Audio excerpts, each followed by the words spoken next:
Cillian Murphy is one of the hottest actors on the planet right now. However, his career goes back all the way to 1997. Let's do an entire career actor spotlight on Cillian Murphy.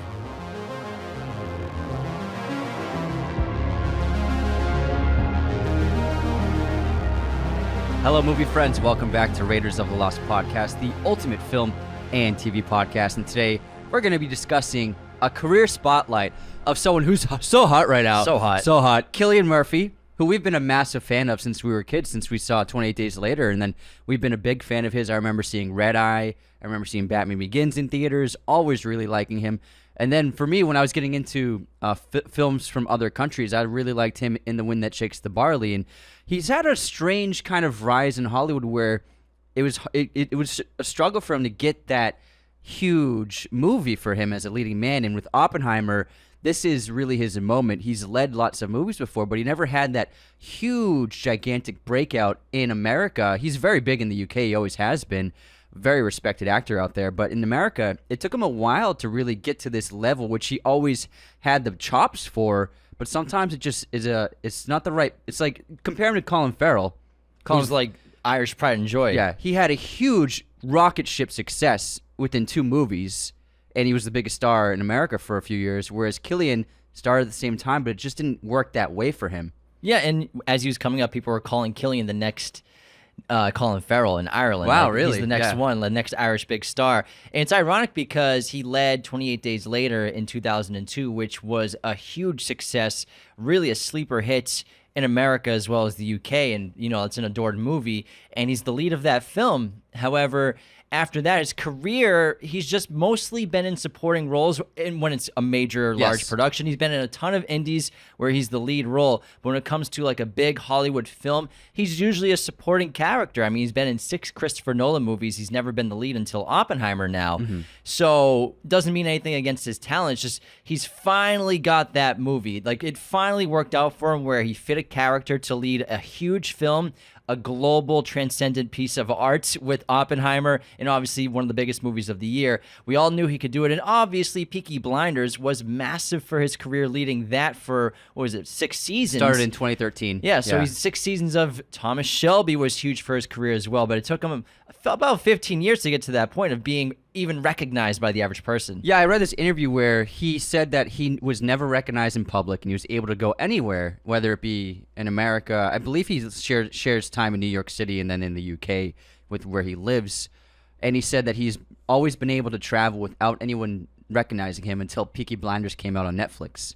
And then everyone was like, oh my God, it's Thomas Shelby, it's Thomas Shelby. That's when people started recognizing him. So it's an example of how, even though he was in some of the biggest movies of the year, like Batman movies, he's still in Inception. He still wasn't like that household name in America.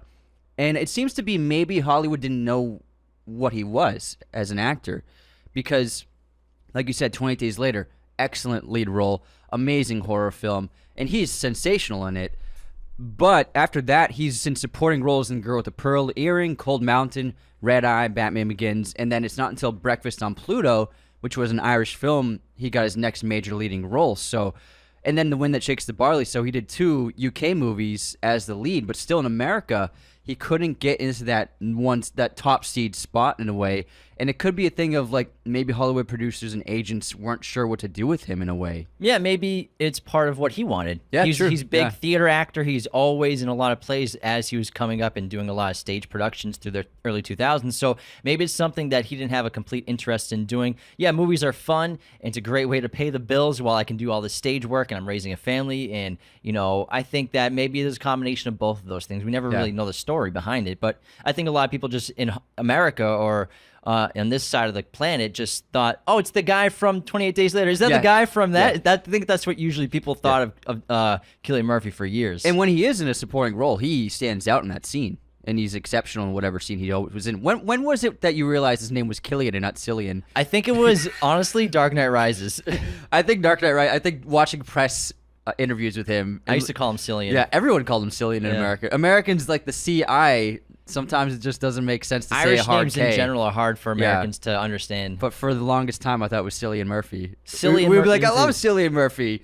They got it wasn't during the podcast. But I mean, we've said plenty of names wrong on this show for sure. But I have a list of Cillian Murphy's top-rated movies on IMDb, which I would love to run into, as well as do some background on him before we get into his entire career. How does that sound? Let's do it. So his best-rated projects on IMDb start with the top daddy, The Dark Knight. He's only in one scene, really, in the opening with Batman in the parking garage as Scarecrow. That's not him. It's still a memorable scene, and it's still maybe the best movie of the century. It could be. So it's still pretty cool.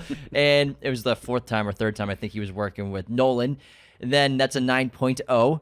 Inception is an 8.8. A more substantial role here. He plays Robert Fisher, the guy who's going to get Inceptioned by He's Cobb. going to get Inception so hard. So hard by Cobb and his crew in their heist plans to go inside of his mind. I just watched that recently, and he's excellent in it. He really is. Yeah. It's just a kind of, you never seen him do anything like that before. We've seen him in Suits before, but to see him do like this upper class, elitist American guy, he did a great job. His American accent is phenomenal, by the way. He's one of the better UK actors that do an American accent where it doesn't sound like they're trying to do an American accent. Or it never breaks. Yeah. It never breaks. Peaky Blinders is an 8.8, incredibly beloved show that had 6 seasons, and hopefully a movie comes out of it. But man, some of the best work we've had in TV the last decade or two, and it really helped blow Netflix up big time in the 20 teens. The 20 teens. It was really popping.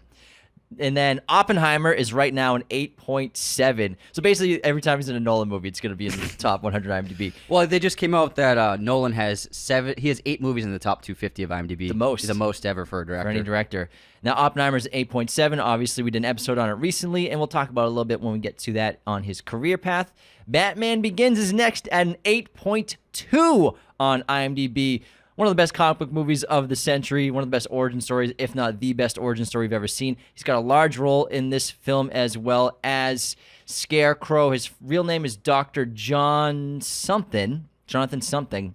Yeah, Dr. Something. But he's incredible. Obviously, we all... No, Dr. Crane. Jonathan Crane. Yeah, thanks. We all know that he auditioned for Batman, just didn't fit. He put the suit on, and Bruce Wayne. He's got his striking features, but physically, he's not Batman. He didn't have the presence that you need for that character. He's like 120 pounds soaking wet, and I think everyone knew it. He knew it as well, but he's so good that Nolan's like, I'll put you in another role. And then Dunkirk is a 7.8. He doesn't have a character name. He's just the man on the boat for the Shivering Soldier. Shivering Soldier, for the ocean sequence, the water sequence of that triptych storyline, and just someone who's going through intense PTSD, basically, of what he just experienced. 28 days later, he plays Jim, the lead character of this iconic and revolutionary zombie film, or virus film, contagion film, rage virus film, whatever you want to call it. Monkey virus. I like to call it a zombie movie. I like zombie movie. I know a lot of people just say it's a virus or infection movie, but it's more fun than it's zombies. Yeah, it's way more fun. It's a 7.5. Cillian calls it a zombie movie. Exactly. Danny Boyle calls it a zombie movie. It changed zombie movies forever. It really did. You changed things forever. They sure did. And Cillian, I think this movie's probably near and dear to his heart for how important it was, not for just an awesome genre and booming horror in the early 2000s, but it's a really big role for him in 2002. He's maybe in his early 30s, late 20s. Yeah. That's awesome. And then The Wind That Shakes the Barley is a 7.5 on IMDb. It's an excellent Irish film that takes place during World War II. The Irish Civil War. It's the Irish Civil War. Yeah. My bad. It's okay. It's always as funny as when you did the Southern accent for the Dunkirk. What did I do? You did like an Alabama accent for during Dunkirk. I'm like, they're all from the UK or France.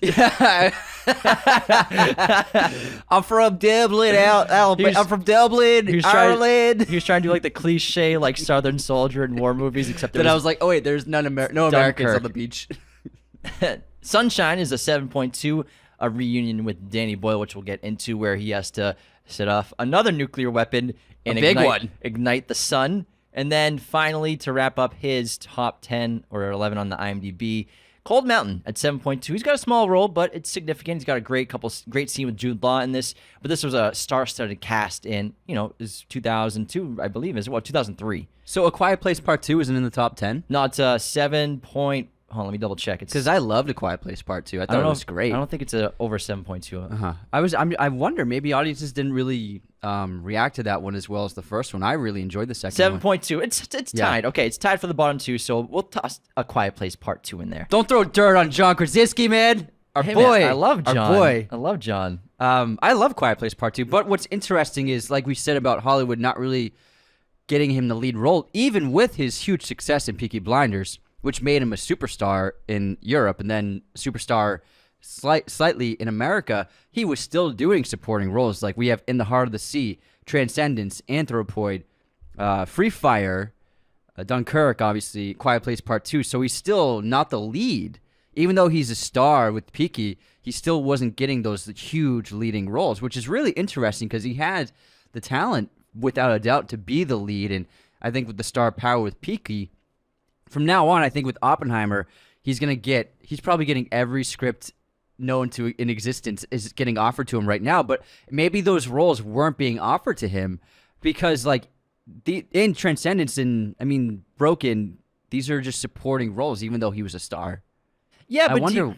do you think that now he's destined to win an Oscar, I think, this year with I think Oppenheimer? that he's without a doubt going to win the Oscar. If he doesn't win an Oscar, I'm not going to watch next year.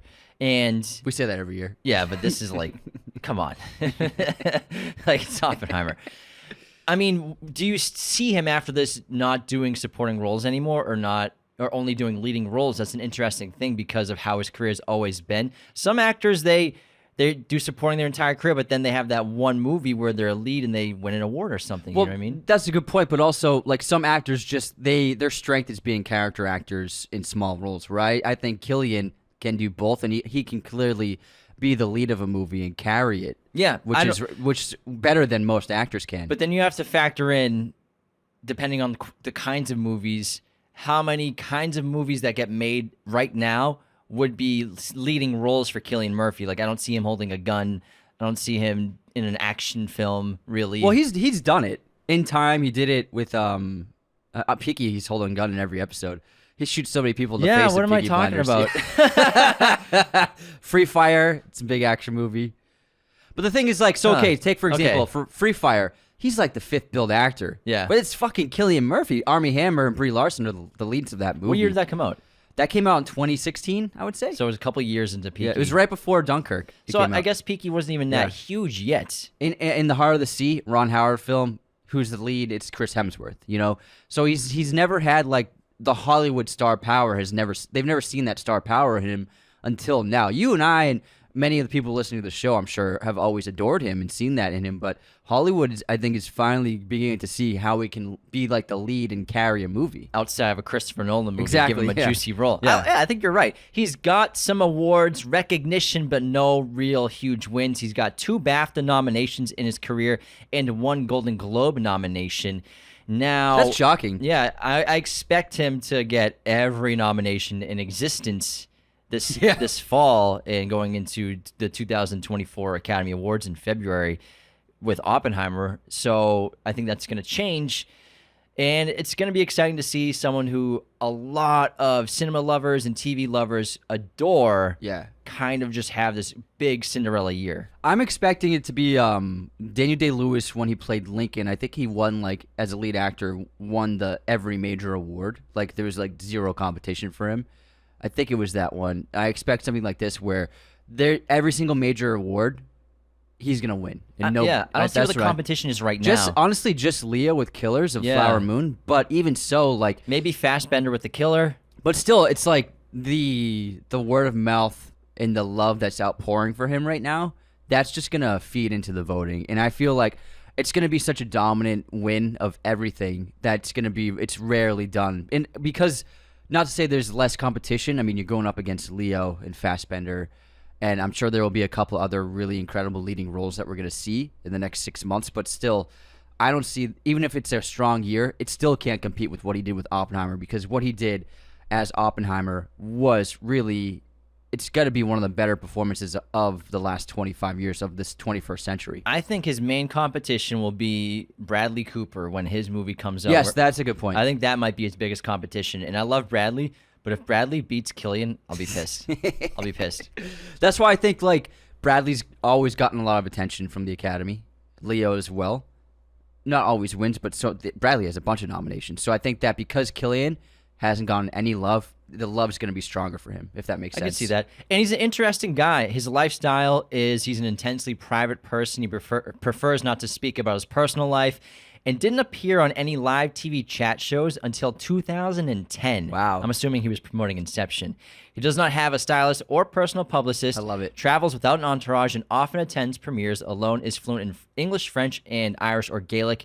So he's just a really interesting guy. And I really like stars and actors and actresses who are very private. You know, I think the more we hear about celebrities and their personal lives, the less mystery. Yeah, the mystique is gone. Yeah. But I think that's one of the things about Cillian is there's so much mystery to this guy. No one really knows who he is. Like no one knows. People may not know he's been married since like 1997 or something like that. Or He married his wife was a fan of his band when he was he had a when band he was like 18. Yeah, it's so sweet. they met at one of his shows. Yeah. So like people may not even know that, but he's now one of the biggest stars on the planet. I prefer that because the thing is I like that he doesn't have a stylist, and I like that he doesn't have PR. I'm sure Oppenheimer, he had a stylist, or the whole team had a They did some photo shoots. He definitely had a stylist. It wasn't his typical, just like Cillian look, but he had some great looks. That's something where I'm sure Universal was like, let's get you a stylist. You're the lead Yeah. of a $100 million movie. But there's something where, like Jonah Hill, for example, he's sworn off stylists, and he said, when I go to a photo shoot, when I go to red carpets, I'm wearing what I wear. Like, I'm just going to be me. Because what happens, which I don't like, is I understand that they have to sell this person. As an actor, you're selling yourself, not just on screen, but also when you go to events. And so they're always being put in the most fashionable clothes, what's in right now, hair and everything. But it's not the actor's not choosing these things. It's the team's choosing what they look like. The team is choosing what they're wearing. 99% of the time when an actor walks onto a red carpet, their stylist showed up in their hotel room with a rack of clothes and like, okay, let's try on some outfits, see what looks best for you. Unless there's a custom design for them, you know. So for me, I understand that's part of the job, and you, especially if you're trying to gain an audience, you got to sell yourself. I understand that, but for me, there's something it's not completely honest to who they are, and I prefer if famous people were more honest to like. They don't have a team putting outfits together for them. They don't have a team cutting their hair right before a red carpet. That's part of the job. I get it. But I actually like it and I prefer it. You know, Leo's another example. The dude just wears like jeans and bomber jackets everywhere.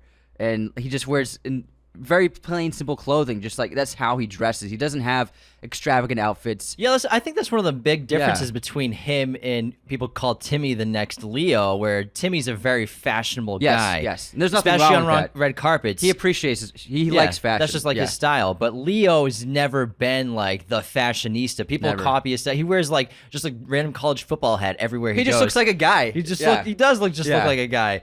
But then he just wears suits to red carpets. He's never been like the wild dressing, what's in fashion right now look. Yeah.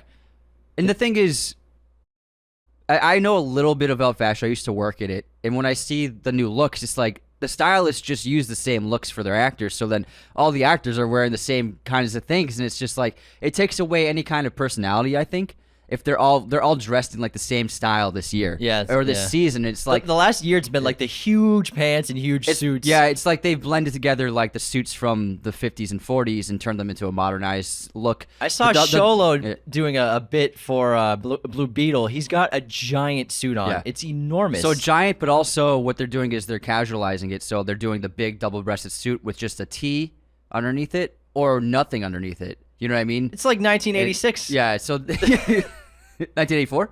No, just the 80s. Oh, no, yeah. It's like Talking Heads. Yeah, exactly. But the thing is, like when I look at it, for me, all the actors like it's just they're all wearing the same kinds of outfits. Like, who are they?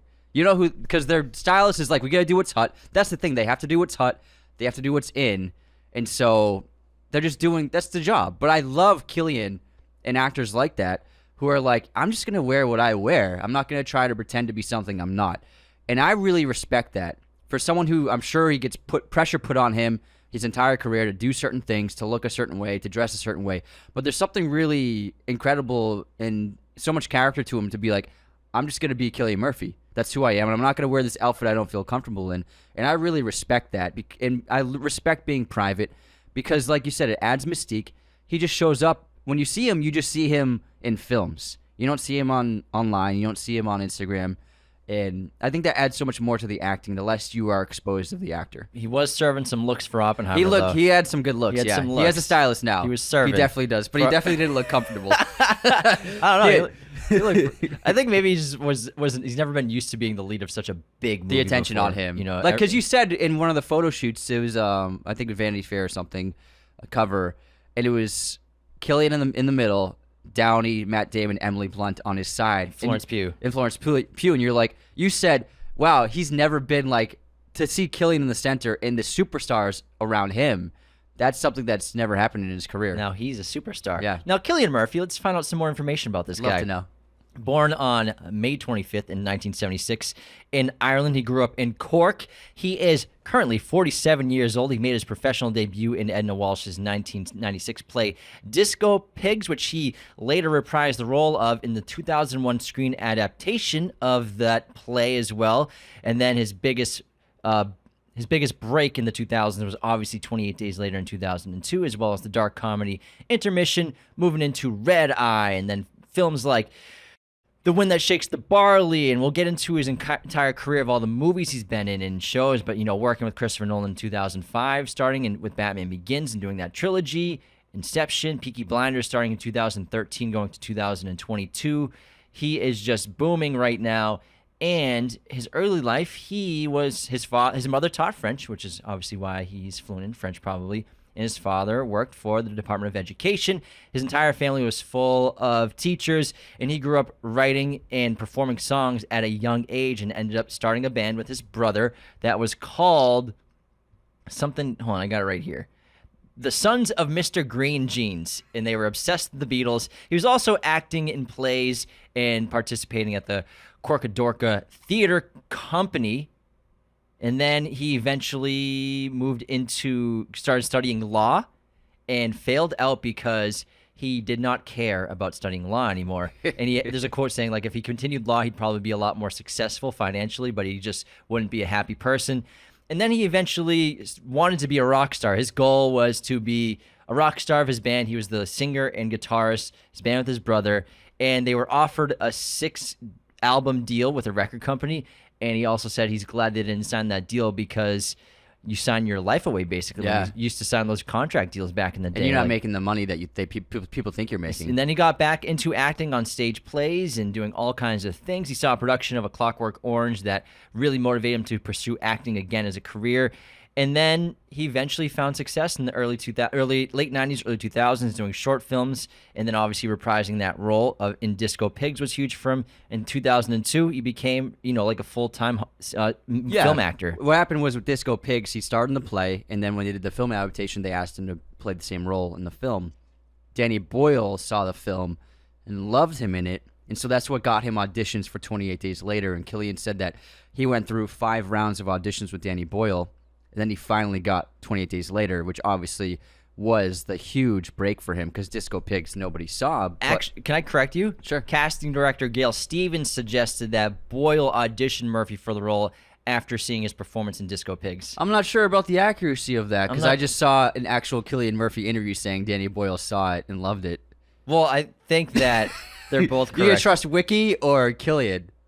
It says, I'm Cillian Murphy writing my own Wikipedia page. I just watched he did a GQ interview a few years ago promoting something, I think Peaky or Quiet Place Part 2, and then he said that. He said, Spida, Spida, I thought you wanted a drink. I thought you said Spida. So he said that, maybe it's both. But it's probably a mix. But Cillian said Danny Boyle saw Disco Pigs and reached out to him because of that. I bet you the casting director showed Danny Boyle Disco Pigs. Probably. That could be it. That's probably it. We figured it out. That's probably it. You're wrong, Cillian. We're both right. But then 28 Days Later really was his big break, obviously.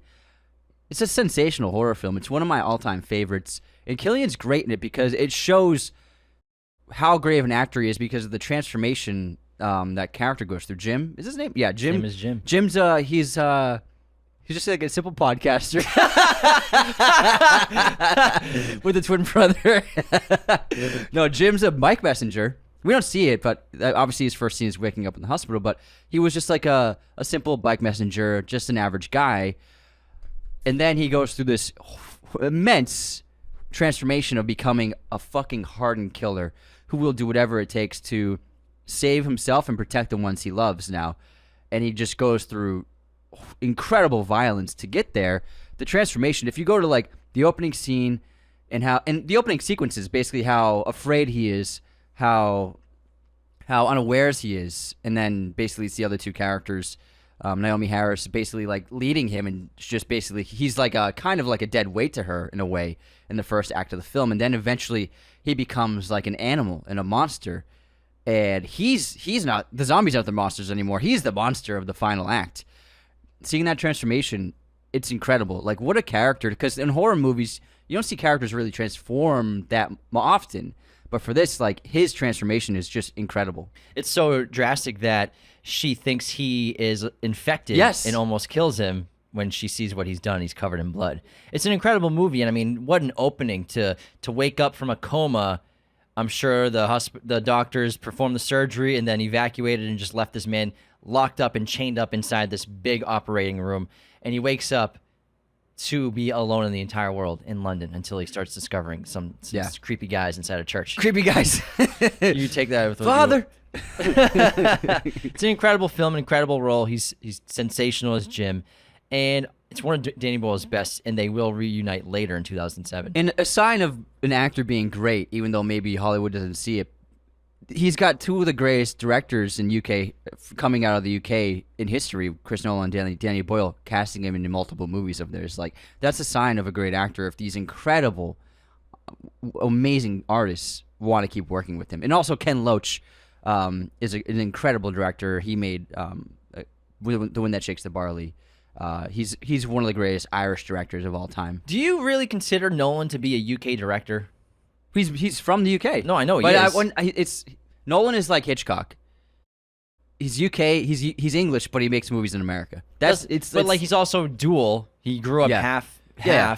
So I honestly don't consider him to be a UK director because he makes all of his movies in America. No, I agree. That's why he's like Hitchcock, where Hitchcock made movies in America, but he's from the UK. But he's got an English accent. I know he does, but his brother doesn't. Well, that's why I said from the UK. You said UK director. Okay, I did say that. You but did. I understand where you're coming from, and I agree. Yeah. But he's got an English accent. I know he does. But that's why he's like Hitchcock. He's English, but he makes movies in America, and always has. Hitchcock made a few movies in England. But, True. But like Frenzy is great, and that's in England. But obviously, 95% of that guy's filmography was in America in the Hollywood system. True. All right, let's get more into his filmography. 2003, Cillian was in Intermission. He starred as a lovelorn, hapless supermarket stalker who plots a bank heist with Colin Farrell, and became the highest-grossing Irish independent film in the Irish box office history until The Wind That Shakes the Barley broke the record in 2006. He was also, like I said earlier, in Cold Mountain in 2003 with a supporting role in the very successful Hollywood period drama. Anthony Manganiello made that film, and he's just in one scene, but it's really fantastic. He plays a scene where he's him and a couple of other Jude Law. I think are they Union soldiers? The blue. They're deserting soldiers. I can't remember which side. And then they try to take advantage of Natalie Portman's character, and Jude Law kills them. He plays the one of that trio who's like showing some kind of a conscience, but he's afraid to go against his fellow soldiers. So he's just in the front yard, kind of just like falling apart because of what's happening. It's a really powerful scene. He's on screen for 2 minutes, but he's really fantastic. And also that year, The Girl with the Pearl Earring came out, which is a kind of a biography about Johannes Vermeer, the great painter, and that famous portrait he did of the girl with the pearl earring. Scarlett Johansson plays the subject of the portrait. Colin Firth plays Vermeer. And then Cillian Murphy has a small supporting role as a local boy butcher who Scarlett Johansson's character has a little fling with. He's got super long hair in it. He's got crazy long hair in it, yeah. But he's very good, but also it's a very limited role. He doesn't have much to do in it. Not until 2005, he started getting some real critical success and was in Batman Begins, obviously, as Dr. Jonathan Crane. But something came out before it, though. What came out before it? Red Eye. Oh, did it? Yeah, Red Eye was released before Batman Begins. Well, they're both 2005. Yeah. Let's stay on Batman. All right. But you're missing Originally, Dunkirk. like I said, why do you say it like that? Dunkirk. That's how he says it with the Irish accent. It's because I just watched a bunch of Cillian interviews. He says Dunkirk. So why don't you say everything else with an Irish accent? Because I can't. Well, I can do Can't? I can kind of do it in an Irish accent. Maybe not. That's pretty good. It's pretty good. You're just jealous. You're just jealous. It's getting worse and worse the more you go. Or it's getting more accurate. So Nolan cast him as Scarecrow instead, like we said, and Batman Begins was a huge success, and he's got a juicy role as Scarecrow, as Jonathan Crane. Very mysterious, obviously, one of the main villains of this first film. Recurring character in all three of the movies. He has one scene in The Dark Knight and one scene in The Dark Knight Rises as the judge of Gotham. Well, he's got 2 scenes as the judge. Okay, 2 scenes. 2 small scenes, but yeah, they filmed it on one day. You're right. For sure. And it's a great character, and I read somewhere Christopher Nolan said he's got such piercing blue eyes that I kept finding excuses for him to take his glasses off as the character. That's something. After watching Oppenheimer and Inception, he likes to have people take off glasses before they deliver something important. Like it's like in Inception and Oppenheimer, it happened like a dozen times. I swear to God. I bet you it's a Michael Caine thing because of Caine doing it in so many of his old movies. Yeah, and he it might loves be. Michael Yeah, Caine. that's a good point. Yeah, Because Caine still wore those glasses, those big, thick glasses, in tons of his movies in the 60s and 70s. but it adds a dramatic effect. Like Yeah. when Crane does it, he does it a couple times in the film. It's just like, okay, it's like almost taking off a mask of humanity True. and just showing like the monster within by taking off the glasses. And also, no one says the Batman like Scarecrow. The Batman. He's great. The Batman. Then Red Eye, obviously. He stars Jackson Ripper alongside Rachel McAdams, who he terrorizes on an overnight flight. He's too. so good in that movie. He's excellent in that movie. It was successful as hell. Wes Craven directed this, made almost $100 million at the box Whoa! office. Almost $100 Damn. million. It probably cost like 20 mil tops. A horror movie on a plane, probably less. But that movie is just all dialogue. And him and McAdams are fantastic together. She's another excellent actor. And just them like going at it just like heavyweight boxers, blow for blow. It's just a really unbelievable film to pull off. It's not just like a one location movie. It's 2 seats movie. It's just a row. Okay, they go a couple locations. But most of that movie takes place with 2 characters just sitting next to each other. Yeah. And they did a fantastic job because it's a good script and it's well directed, but it really relies on the acting to work, and they are fantastic together. He was also in Breakfast on Pluto in 2005, which got him a Golden Globe nomination. He starred as Patrick Kitten Braden, a transgender Irish woman in search of her mother, in Neil Jordan's comedy based on the novel of the same title by Patrick McCabe. And it was a famous book that came out in Ireland, and it's a who's of actors were in that film. Liam Neeson's in it, Brendan Gleeson's in it, and so Cillian, he said it was just a dream job to be able to work with his heroes on that film. Yeah, and then Liam Neeson, he says, is like his surrogate film dad. Cause Oh, yeah? I think he plays his dad in multiple films. Yeah. He plays his dad. Yeah, he's Daddy Scarecrow. Kind of, yeah. It's a good point. He won't be happy when he finds he's coming here. Dad, no, he says Daddy won't be happy. Daddy won't be happy. Daddy's coming to Gotham. To find out that you're risking his plan to get some low-life thugs out of some jail time. Who paid the dogs? Daddy. It was Daddy. We got these on one today. Oh my God. And then 2006, he started really booming. The Wind That Shakes the Barley came out, and this film about the Irish War of Independence and the Irish Civil War, which won the Palme d'Or at the 2006 Cannes Film Festival, became the most successful Irish independent film at the Irish box office. Yeah, so Ken Loach directed that, and he's, like I said earlier, one of the greatest Irish directors. He made this film called Kes, K-E-S, which is I think it might be one of the greatest coming-of-age films of all time. You should watch it. You will really love it. It's about this boy who lives in poverty in a terrible household, and he finds a hawk in a field injured, and he fixes the hawk up and takes care of it, and eventually learns how to train the hawk. But also, he's struggling with intense situations as a kid and trying to, make life livable in a way. It's so beautiful and it's so incredible. That's his best film, Ken Loach. But he's Irish royalty in the film world. And The Wind That Shakes the Barley is really fantastic. It's an incredible war film. And Cillian Murphy was the first thing I saw him in where I was like, that guy is an amazing actor. Because I was getting curious about other films, like I said earlier, around the world, and it's an early. I kind of like eased into sometimes like, oh, Irish and English films, then getting into more foreign language films.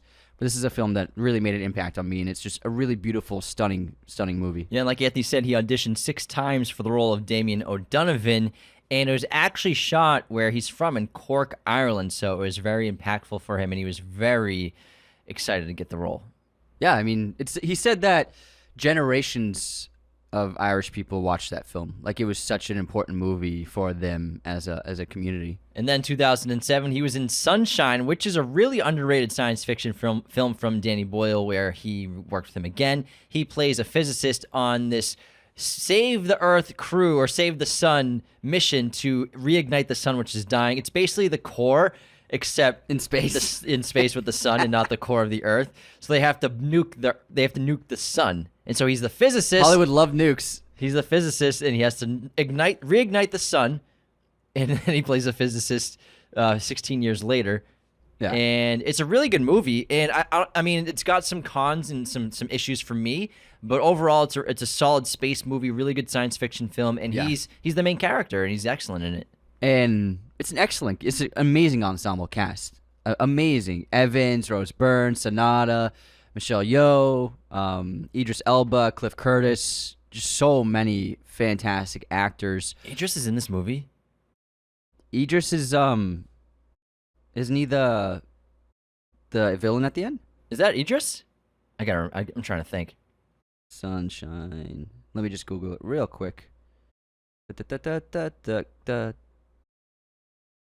I haven't seen it in a while. Oh, Benedict Wong's in it. No, it's Mark Strong. Yeah. I mixed it up. Mark Strong. Mark Strong is the burned guy from the other station that ends up being the villain. That's that's ultimately my problem with the film, is the ultimate villain antagonist of the film. Didn't quite work for me. Just being a guy who just kinds of become a slasher movie. Yeah. And that's where I was like, that's not the direction I was thinking it was going to go. Well, yeah, I guess, but trying to create some conflict while you're on this mission to the moon. Yeah, I mean, to the sun. But I love the movie. It's got some incredible visuals, and just that cast is so fantastic together. But even though I don't love the third act, I love the ending. Also, the music that John Murphy did for this, as well as 28 Days Later, are some of the best couple of tracks in the history of cinema. Oh, yeah. Like this was on repeat on my CD. Adagio in G, is that what it's called? Yeah, I believe so. Yeah. Adagio in G is the Sunshine song, which also was used in Wonder Woman 1984 for When She Flies. Yes. Which I was a little perplexed by. I thought we were gonna get a Hans Zimmer theme or something. Yeah, it would have been nice to get a Hans Zimmer theme. I was like, why didn't they have Hans do music for this? It took me out of it. I was like, is that the Sunshine theme? Yeah, it's the Sunshine song. It's a great song. It's a nice cover, but. And then In a Heartbeat for 28 Days Later. That's what it's called. Iconic. Yeah. Iconic. Great music. And Sunshine's a really, really great science fiction film. It just didn't quite get there. It's almost amazing. Yeah, it's almost there. Yeah. And then watching Detective, he starred opposite Lucy Liu in 2007 in Paul Soder's romantic comedy. And then 2008, where you got Dark Knight, where he just has that one scene, but memorable scene, as Crane. It's fun seeing him. And also he's in a movie, a romantic period piece called The Edge of Love, starring Keira Knightley, and he played one of the men in her love triangle. It's a pretty good period piece. It's not amazing, but they're good together. They're excellent together. He was in a couple independent films after The Dark Knight. Perrier's Inception's Body, one of them. And then Peacock, but then Inception in 2010 was a massive film for him in his career, obviously, and one of the biggest movies at the time. When Inception came out, this was all anyone was talking about for a couple of years. And he had a juicy role in this movie. He's great. The thing is, his character doesn't really show up until an hour into the film. And then he's in every scene. And he's really dynamic with the other characters, because the whole movie's a build up to the heist. And then we just see a photo of him, and we get that one scene with his dad when Tom Hardy's Eames is spying on him. That's the first time we really get to see him act until they're on the plane in first class. And then he's all aboard with the crew the whole time. And he's really fantastic in that role. He goes through a lot. He is the emotional heartbeat of the movie eventually, other than obviously Cobb and his family. So there's two emotional heartbeats. My bad. Philippa. Papa.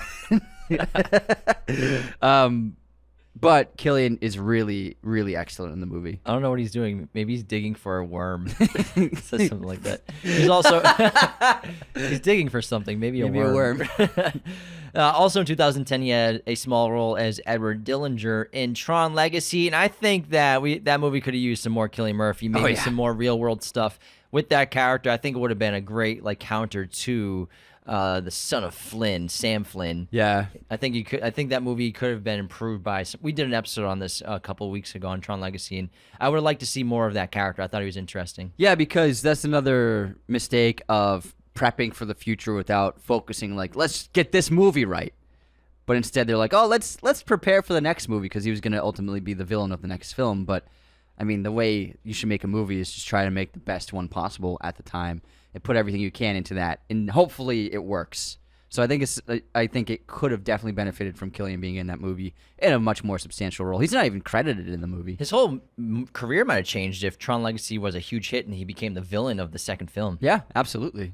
Could have definitely for sure changed his trajectory, because next up, he had a role in Time, which is the Andrew Nichols movie starring Justin Timberlake and Amanda Seyfried, as in this dystopian-esque future where time is the currency. It's a great concept. Ultimately, the script fell flat, and it has really just a bad third act and bad ending. Especially, Cillian Murphy plays a cop. He's a time cop, and he hunts down people who have stolen time. And so he's on the tail of Timberlake and Seyfried. And the thing is, the script is a great concept, but the script is not good. But you're not going to say no to Andrew Nichols, the guy who made Gattaca. You know what I mean? Gattaca is one of our great science fiction films of the last 30 years or so. And so obviously you're going to say yes to that. You're going to say yes to this director and writer, especially if you're a huge fan of that film. We're a huge fan of Gattaca. But ultimately, Justin Timberlake, he's a good actor, but he has limits and he has a ceiling. And he can be used really well. Social Network is an example. But I'm not sure Timberlake ever works as a lead actor. And this is an example of that. Cillian would have been better as the lead for sure, but Timberlake is the superstar. It's a good movie, but I think that ultimately it didn't work out for Cillian. Yeah, I don't think it's a very memorable movie, to be honest. I don't even think I finished it when I saw it years ago, and I've had no desire to see it again. I saw it once, and I was like, that was not good. Then why did you say it was a good movie? I didn't. You just did. Did I say it was a good movie? Yeah, you said it was, yeah. When you edit this, rewind it. Okay, it's not a good movie. That's why I said that. Well, I destroyed it earlier. But that's why I also said that, is because, I didn't know he liked that movie. Maybe I was thinking it was a good performance is what I meant to say. And then he was in Broken in 2012, which I have not seen. Have you seen that? I have not seen Broken. Let's move on. But I've seen Red Lights. Okay, Red Lights. So Red Lights came out the same year, and it co-stars Robert De Niro and a good ensemble cast. And it's about Cillian Murphy's investigating these people with this ability, this telekinesis kind of ability, and he's investigating whether it's real or not. It's kind of a horror movie in a way, and De Niro plays like this very famous guy who has this mental ability, and it's like the whole movie is begging the question: is it real, or are they putting on an act the whole time? So his character's trying to figure that out. It's pretty good. Cillian, you're not going to say no to working with De Niro, so you can see why he chose that role.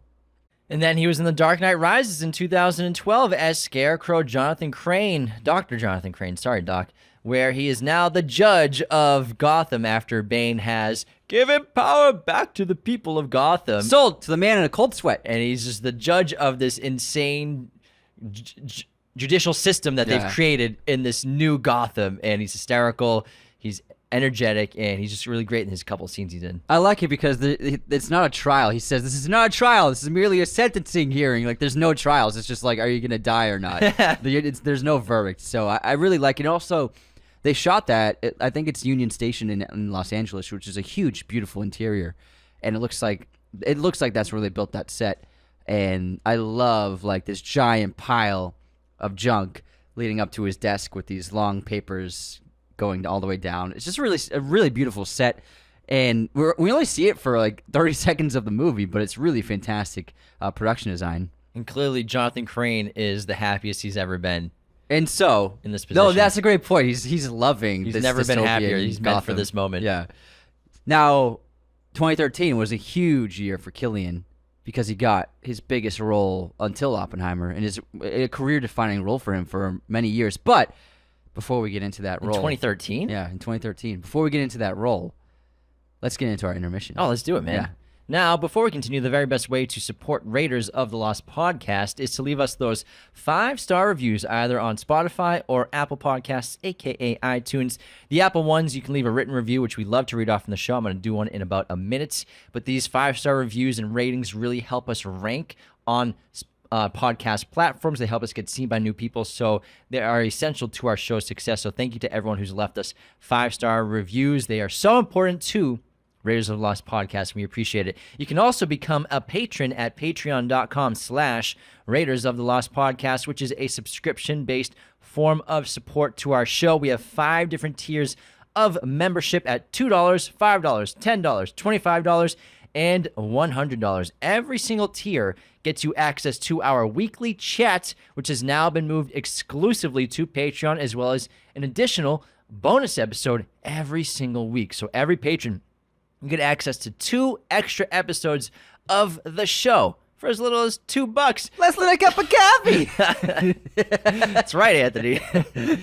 And then we have all kinds of great perks for every tier going up the ladder. Like $10 gets you access to our Discord community. $25 you get a custom episode. $100 you get everything included that, plus some free merch. You get a private watch party, viewing party with us, and you get to come on the show for a fun guest segment.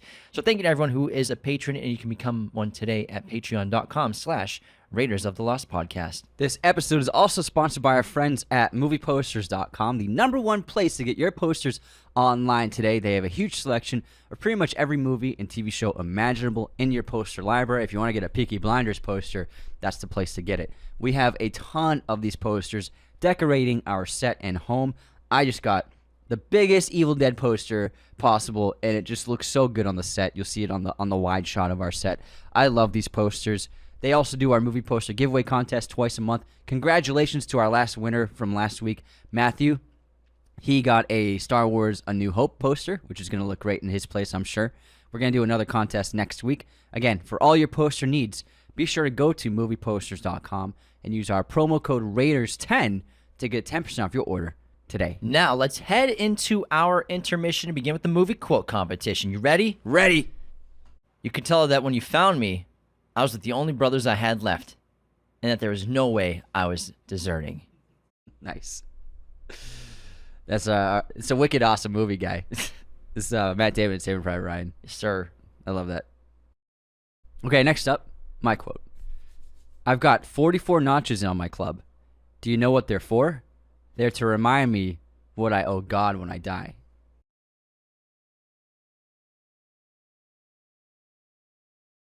Gangs of New York.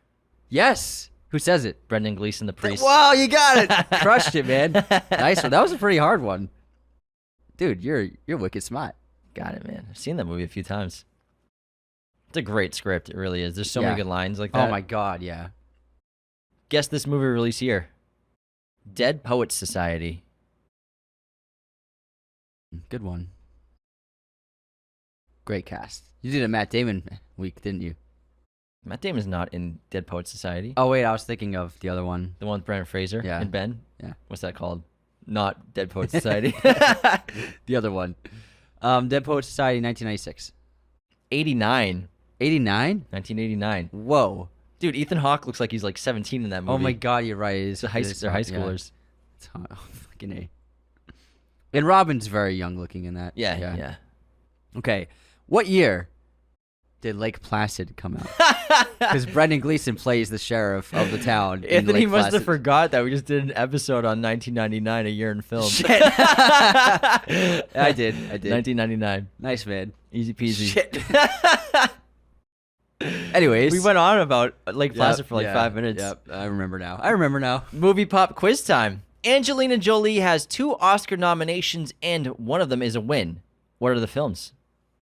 Girl Interrupted. Yep. Is the win. The nomination is for Changeling. Correct. Oh, yeah. Clint Eastwood's movie. Don't mess with me. Also, we did Changeling. We talked about that. I mean, we talked about Girl Interrupted, Yeah, 1999. the 1999 one. So I guess James forgot we did an episode. No, I knew that. I just want to see if you can get the other movie. Oh, okay, gotcha. Yeah. I edited that episode. I knew it. I hope I didn't disappoint. No, I would have been surprised. I would have been disappointed if you didn't get it. Thanks. You have high expectations. Because the questions aren't only for you; they're for the listeners as well. You know that. Oh yeah, that's true. Well, you were just giving me shit about Lake Placid. Yeah. Well, What about the listeners then? good point. They listened to the episode. They're probably like, didn't they just do this? Wow, Anthony's such an idiot. Okay, moving on. What M. Night Shyamalan movie did Brendan Gleeson co-star in? Oh man. M. Night Shyamalan movie. Is he in The Village? I feel like he's not in The Village. Lady in the Water? He played the boy in The Sixth Sense. Mocap. Haley Joel Osment's not even real. Oh man, I'm not sure, but I'm just gonna guess The Village, but I don't think that's correct. Is it The Village? The Village is correct. Okay, The Village. Yeah, it's correct. Okay, now I can kind of. He's one of the picture him. elders. Gotcha. Yeah. I believe he's the dad of Joaquin Phoenix's character. Maybe. Might be. Now, William, you know what, now I'm picturing him. in the William movie. Hurt is the father of Bryce Dallas Howard. I think that Brendan might be the dad of Joaquin, if I'm correct. I could be wrong, though. Okay. What's your streaming recommendation? Asteroid City, which is on Peacock now. Nice. I recommend Princess Mononoke, which is on Max. All of those movies, the Ghibli movies, are on Max, and I've been meaning to watch it for a long time, and it lived up to the hype. It's really fantastic. It's an amazing fantasy film, incredible visuals, and a really, really great story with excellent characters. I adore it. It's my favorite Ghibli movie now, over Spirited Away. Cool. All right, let's get back into our episode on. I got some Raider haters. Oh, Raider haters! I'm sorry, you went down to the recommendations. That's usually last. I threw you off. Yeah, Yeah. I forgot. I didn't even do the review yet. You the re- threw everything off, man. Yeah, I mean, I fucked up. Anthony, you Fucked up. really messed this episode All up. right, some Raider haters. All right, Joshua Setlag wrote, I posted my Bond Nolan casting dream, and he wrote, man, Nicholas Hoult still can't even catch a break, leading your imaginary role for a Bond film by Nolan. Poor guy.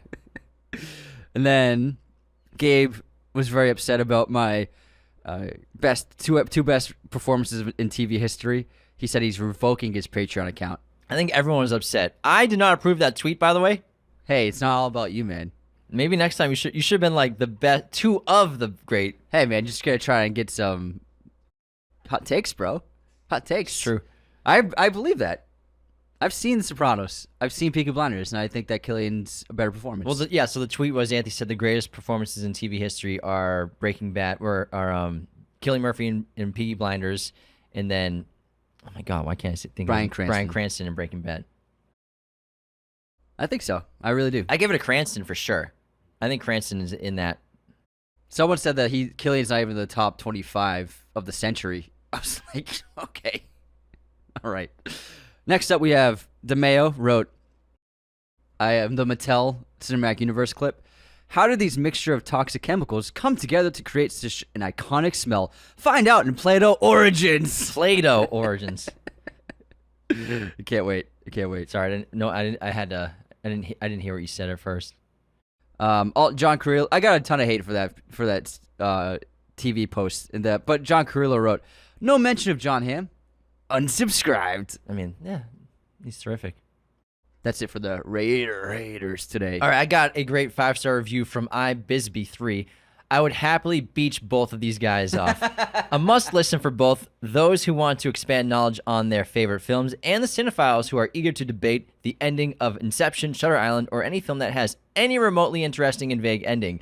James and Anthony are both super fun and relaxed, except when you get them talking about Trader Joe's or their workout routines, and listening to their intercompetitiveness leaves you laughing sporadically, and the people around you thinking you're Arthur Fleck.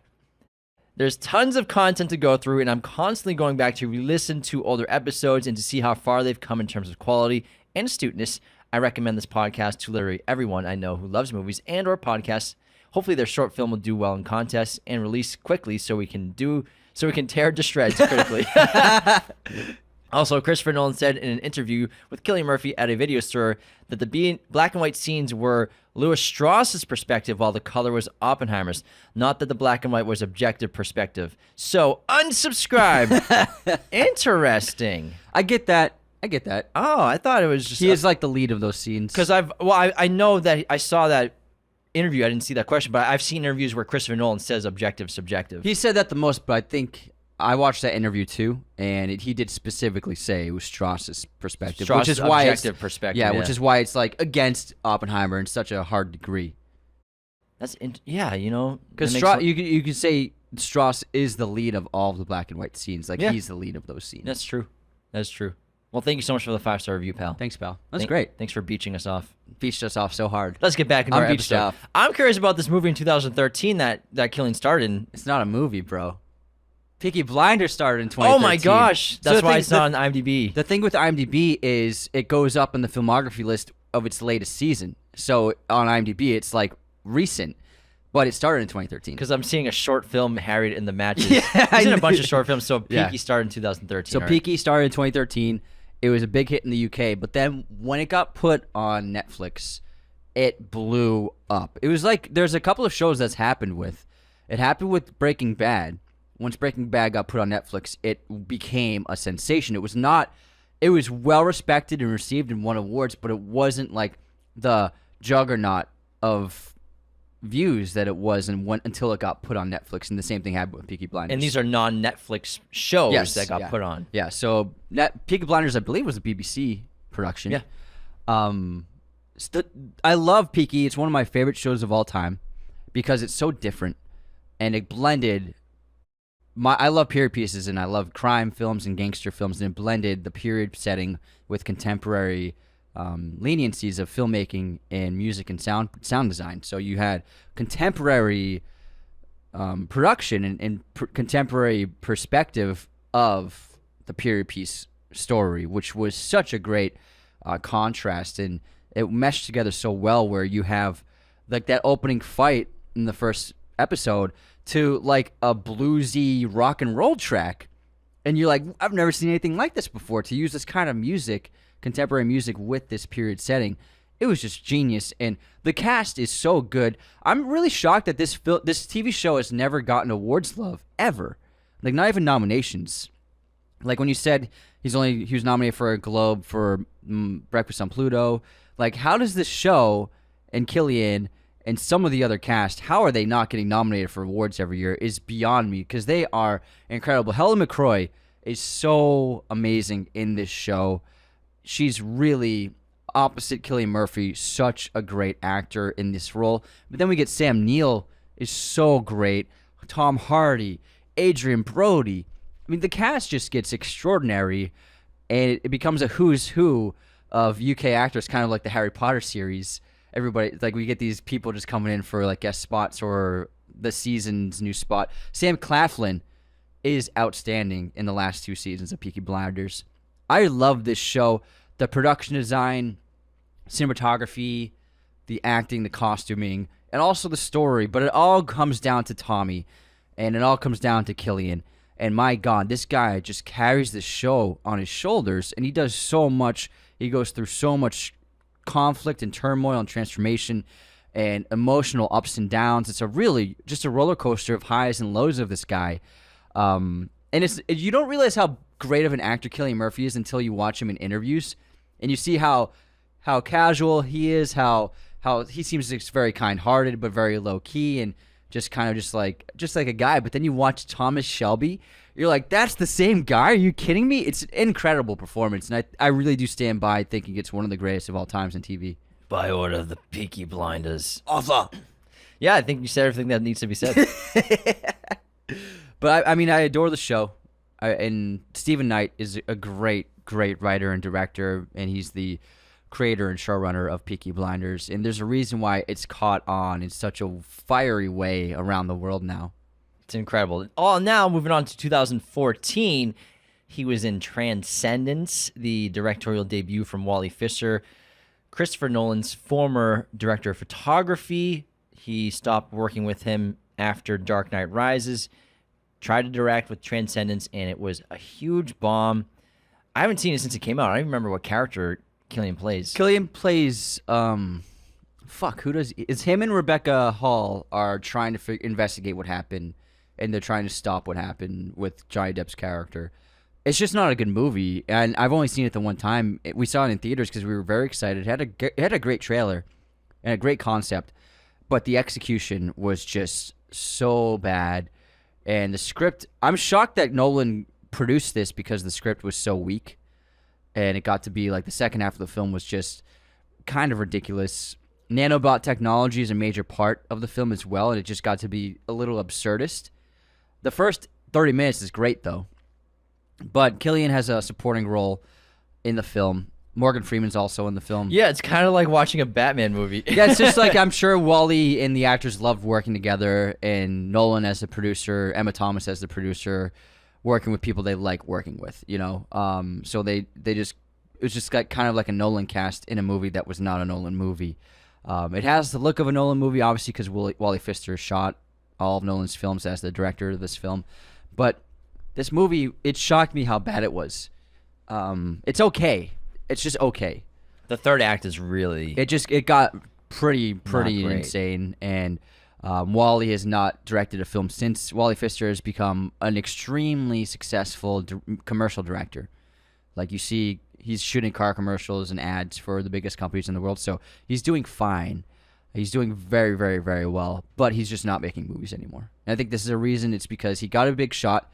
He got a $100 million budget, and it lost a lot of money and was horribly received by critics and audiences. So it was just a misfire all around. Yeah, I feel like you should have done something smaller for his first I film. I agree. On a budget of $100 million, it grossed $100 million, which means it probably lost $50 to $100 million because this was a big movie. What's its rating?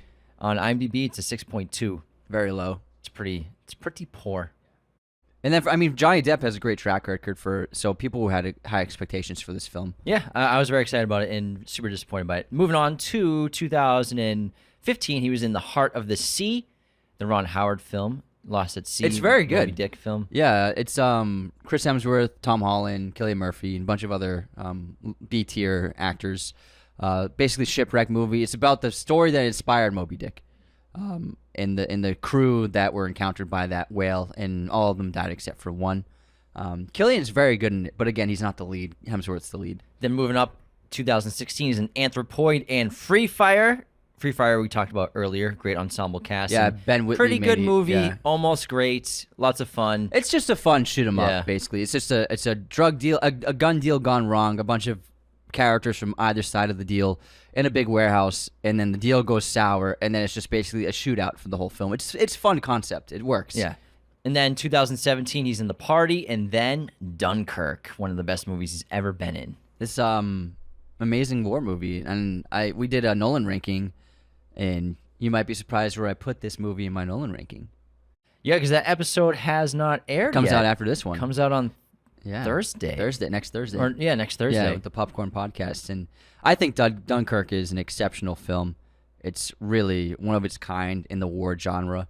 And Nolan, I think, achieved a level of artistry that he hadn't done yet, and in terms of filmmaking. And Cillian plays Shivering Soldier, like we said earlier. Supporting role, very important to... He basically represents an entire group of soldiers who came back shell-shocked, never the same. To show his character represents the horrors of war.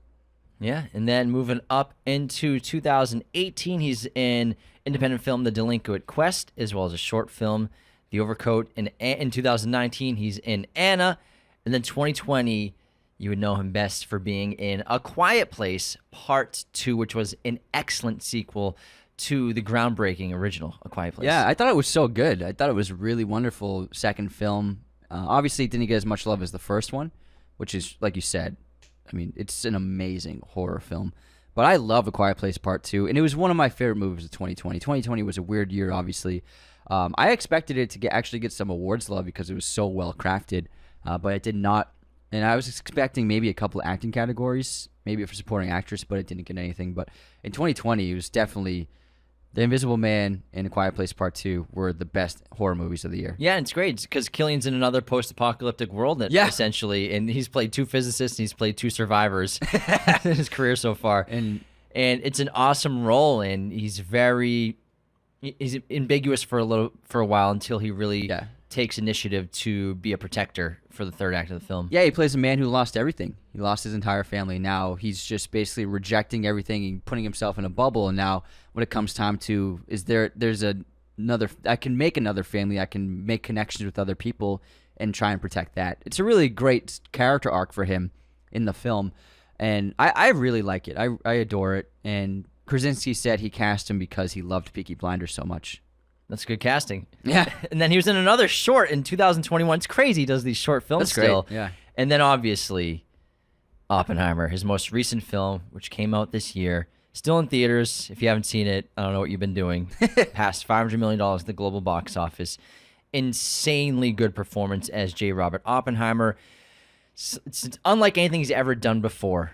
And he really disappeared into this character like I don't think we've ever seen before. Because Peaky, he's great as Thomas Shelby, but in terms of disappearing into the role, I think Oppenheimer is his greatest work as an artist, as an actor in his entire career, and may be the crowning jewel of his entire artistic endeavors as an actor once his career is over with. So what a phenomenal performance. He did a 2.5-hour breakdown, 3 hours on this movie. It's a good one. That I highly recommend checking it out. It's our biggest episode of the year, and holy crap, what a performance. Yeah, he does so much with the film and its performance, and the accent is really wonderful.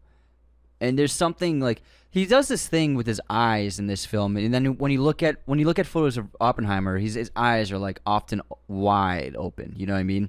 And he captured that in this film where there are moments where his eyes just like go so wide open that you can see the whites above his what are they called? Not the iris. Pupil. Wait, the whole thing is the iris? The pupil, isn't the pupil just the little black dot. the black part? All right, so the whites above and below his iris, which is like his eye. He captured the gaunt expression of Oppenheimer that you often see in the footage and photos if you look them up. But the physicality of the performance, and it's just incredible. And like you said, he disappears. I think the accent helps with allowing him to disappear. Whereas Peaky, he's still got it's not an Irish accent, but for American ears, it's close to it. But I think it will be his career-defining performance because before this, Peaky was his career-defining. But I mean, great actors, they're defined by multiple great performances. So, but I do think that this is the performance of the year. It's the movie of the year, probably of the decade too. And it's something that it's just so great to see online how Cillian has blown up and how people are memeing him now, video memes of him in his older movies. And he's become, in a way, the most talked about actor of the moment, which I think is just so well deserved because of not just his amazing career leading up to this, but because of what he did with Oppenheimer. Just really sensational work. The IMDb star meter, so IMDb has a meter for the movies popularity, TV shows popularity, and actor popularity in terms of like at the moment. He's number 2, which is insane. He's probably never been that high in his career. Never, yeah. What's number 1? Let me check. I bet it's Margot or Gosling. So hot right now. Cillian's so hot right now. I don't think I can find out unless I have. Oh, IMDb you need the Pro. You need Pro. Yeah. You need IMDb Pro. So look at the list. We Yeah. can't find out who number 1 is right now. But I'm take them guessing out. it probably is Margot. It's probably Margot. Yeah, I would say that, or Gosling. One of those two. But I mean, just to hear Cillian's name with them is incredible. And you know, Oppenheimer, if he doesn't win an Oscar, I will be shocked. And you know, playing a character, different stages of their life, he's the perfect age, I think, to play the young version. He still pulls off the young look, the elderly one of Oppenheimer, and the middle-aged Oppenheimer. It's just a sensational role, and it seems like he was born to play it, and you knew he could lead something like this, and he's got the charisma, he's got the draw for the audience, and he is impossible to take your eyes off when he's on screen. Yeah, the thing with Cillian, he has a very striking face. So photogenic. It's the high cheekbones, the blue eyes, the structure, like the square. He's just got something about him. It's alluring. That's what makes I think is important for a movie star to have like it's not so much that they're just so attractive, but like interesting to look at. And that's what makes a movie star. They're not just the acting, but can the audience like be pulled to them visually just from the way they look. Cillian's one of those actors where his face just like draws you in. There's just something about you've never seen a face like his before. It's a presence. Yeah, exactly. Yeah, and it's just your brain likes to look at it. That's as simple as it is. It's just like you just like to see it. And I think it helps become a movie star to have that kind of striking, attractive nature to the way they look. Yeah. And that's it right now. He's got a voiceover role coming out. He probably took a break because apparently this is a demanding role. The other actors I saw in interviews and from his own interviews said that he committed completely to the role. He had to keep his food at a minimum. He was basically keeping his weight down. He seems like he's about 110 pounds. Yeah, he said that Matt Damon and Emily Blunt were in an interview, and they said that they went out to dinner every night, the whole cast, and Nolan just having dinner every night.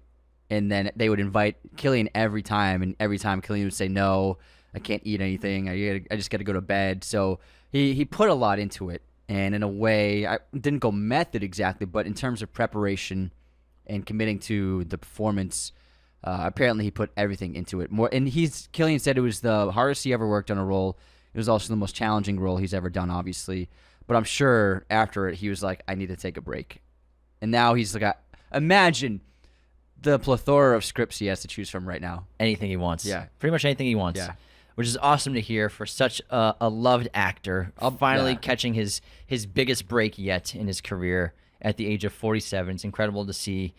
And I can't wait to see the rest of his career going forward. Yeah. I'm so curious what he's going to do next. Yeah, I mean, I think all eyes are on, like, what's Cillian going to do? What's he going to do next? It's really interesting. And, yeah, what an incredible film. All right, that's Cillian Murphy's career. Cillian Murphy's. What a sensational actor. And it was so fun to talk about him because we love this guy so much. Always Thank have. you so much for tuning in to Raiders of the Lost podcast. Again, leave those 5-star ratings and reviews on Spotify and Apple Podcasts, a.k.a. iTunes, and become a patron today at patreon.com/Raiders of the Lost podcast. See you next time. Take care. And see you. See ya. Thanks for stopping by. Thanks for stopping by. This episode was executive produced by our chosen one patrons, Cody Moen, Andrew Hagan, Becca Keene, Benjamin Cook, Calvin Murphy Griggs, Nicholas Martin, Darian, Tyler McFly, and Sal Koching. Our chosen one patrons are our biggest supporters. Thank you so much. Thank you for watching Raiders of the Lost podcast. Be sure to hit that subscribe button, hit the like button as well, notifications for sure. Listen to the show on Apple Podcasts, Spotify, everywhere you can listen to podcasts, and be sure to check out this other content we have on our YouTube channel.